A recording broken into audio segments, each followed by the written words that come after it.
বাড়ির ছোট মেয়ে হয়েও কোনো শান্তি নাই, সব দায়িত্ব আমার ওপর। পুরো বাড়ি ঘুরে ঘুরে দেখার দায়িত্ব থেকে শুরু করে সবার খাবারের খোঁজ নেওয়া সবকিছুই করতে হয় আমার। নিজের বাগানের গাছ থেকে বেগুন তুলে নিয়ে এসে সেই চপ যখন করে খাওয়াই তখন সবাই বাহবা দেয় আমাকে, কারণ প্রিয় মানুষগুলো কিভাবে খুশি হবে সেটা জানি আমি। আসসালামু আলাইকুম। দেখতে দেখতে রমজানের অনেক কয়েকটা দিন চলেই গেল। প্রতিটা দিনই অনেক কাজের মধ্যে থাকতে হচ্ছে, সাথে সংসারের কাজ তো থাকবেই। আলুগুলো ম্যাশ করছিলাম চপ বানানোর জন্য, আর এই বেগুনিগুলো হবে নিজের গাছের বেগুন দিয়ে। সবকিছু রেডি করাই ছিল, জাস্ট আমি চপ বানাবো। আর লিমা আপু বাবুকে নিয়ে ব্যস্ত আছে, কারণ বাবু কারোর কাছে যেতে চায় না, ও একা একা থাকতেই পছন্দ করে, একা রুমে থাকে। যদিও বা দু একজনের সাথে এখন একটু ভাব হয়েছে, যেমন আমি, সিয়াম, তার নানুর সাথেও ভাব হয়েছে। চলেন বেগুনি বানাতে বানাতে দুইটা মজার আচার দেখে আসি, কারণ রমজানের সময় আচার ছাড়া আমার চলেই না। যেমন ইফতারির সময় মুড়ি মাখানোতে এই বিফ কিমা ঝালমুড়ি মশলাটা লাগবেই, আরো থাকবে চেহারিতে কিংবা রাতের বেলা খিচুড়ির সাথে গরুর গোস্তের আচার। এই দুইটা আচার সবসময়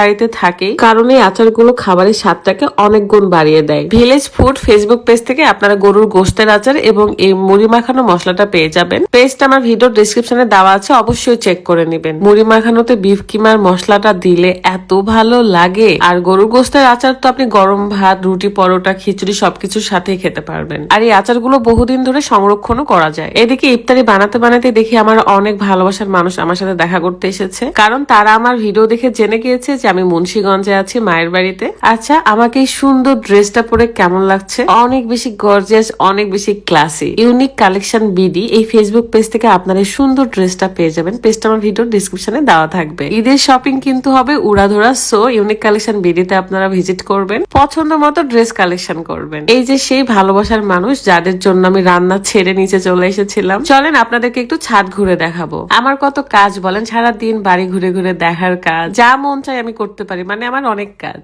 ছাদে এসে দেখি বড়ি শুকাতে দেওয়া, এন্ড এটা দেখে আমার আরো রোজা লেগে গেছে। বললাম না আমাদের বাসায় অনেক ধরনের আচার সবসময় থাকে, তার মধ্যে স্পেশাল ভাবে গরুর গোস্তের আচার তো থাকবে। যারা কখনো গরুর গোস্তের আচার ট্রাই করেনি তারা একবার হলেও ট্রাই করবেন, জাস্ট আপনি ফ্যান হয়ে যাবেন গরুর গোস্তের আচারে। অনেক অনেক মজা লাগে, আমার এত ভালো লাগে। আমার মায়ের বাড়ির ছাদটা পুরোটাই কিন্তু গাছ গাছালি দিয়ে ভর্তি, মানে সব ধরনের গাছ আছে, মালটা, এক কথা ফলমূলের গাছও আছে, সবজির গাছও রয়েছে। যেহেতু ছাদে এসেছি এত সুন্দর একটা ড্রেস পরে, তাই কয়েকটা পিকচার তুলে নিয়েছিলাম। তারপর দোতলায় আসি। দোতলা কিন্তু এখনো ঠিকভাবে কমপ্লিট হয় না, ইনশাল্লাহ খুব তাড়াতাড়ি এটাও সাজানো হবে, তখন আপনারা দেখতে পারবেন। চলে আসলাম নিচে এবং শরবত বানাতে লাগলাম, কারণ ইফতারির সময় একদমই নাই। ঠান্ডা ঠান্ডা শরবত হইলে আসলে আর কিছুই লাগে না। যেহেতু এখন বাড়ি ভর্তি মানুষ, আর একদিন পর কেউই থাকবে না, আমি চলে যাব রাজশাহীতে। যদিও বা ঈদের পরপর আবার আসবো, কিংবা ঈদের আগে আবার আসতে পারি। এই পনসের মিষ্টিগুলো এত ভালো লাগছিল ঢালার পরে, কিন্তু খাওয়ার ভাগ্যটা আসলে আর হয় নাই। এইটা আমার ভাগ্যেই ছিল না। আমি মিষ্টি পছন্দ করি না, তারপরে যখন খেতে চেয়েছি তখন ছিল না, মানে শেষ হয়ে গেছিল। আমার মেয়ে অনেকগুলো খাইছে, আলহামদুলিল্লাহ। দেখতে দেখতে অনেকগুলো রোজাই চলে গেল।